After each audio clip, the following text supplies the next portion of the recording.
দাদা আপোনাৰ অঞ্চলত যি বিধ্বংসী ধুমুহা বতাহে আপোনালোকৰ গাঁওখনত কেনেধৰণৰ ক্ষতি সাধন কৰিছে? যথেষ্ট ক্ষতি সাধন কৰিছে।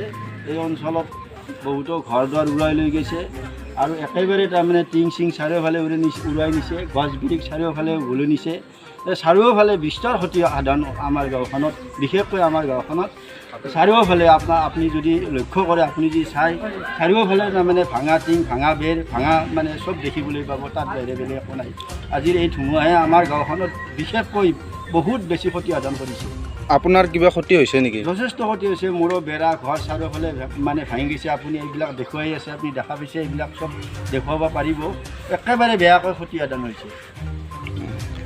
আপোনালোকৰ ঘৰ দুৱাৰৰ লগতে মানুহৰো কিবা আঘাত হৈছে নেকি? যথেষ্ট আঘাত হৈছে। মানুহৰ কিছুমানৰ পেটৰ মানে হেৰি হৈ গৈছে, কিছুমান মানুহ উৰুৱাই লৈ গৈছে। এনেধৰণৰ যথেষ্ট মানে ক্ষতি হৈছে। পেটৰ সেই ওপৰেদি গাছৰ হেৰি সোমাই গৈছে আৰু মানুহৰ ঘৰৰ পৰা এতিয়াও কিছুমানক উদ্ধাৰ কৰিবলৈ সক্ষম হোৱা নাই, ঘৰৰ মাজতে আবদ্ধ হৈ আছে। এনেধৰণৰ যথেষ্ট ক্ষতি হৈছে আমাৰ গাঁওখনত। এনে ধুমুহা তথা প্ৰাকৃতিক দুৰ্যোগৰ কাৰণে কিবা চৰকাৰৰ পৰা আশা কৰিব নেকি?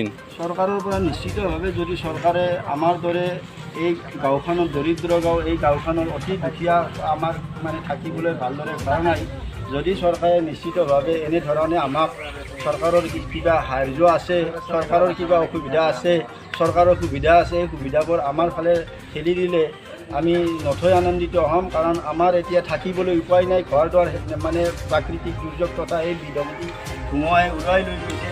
গতিকে চৰকাৰে যদি কিবা দয়া কৰি কিবা চিন্তা কৰি আমাক কিবা মানে এটা ফলপ্ৰসূ ৰাস্তা দিয়ে, আমি যথেষ্ট আনন্দিত হ'ম। ধন্যবাদ। ঠিক আছে।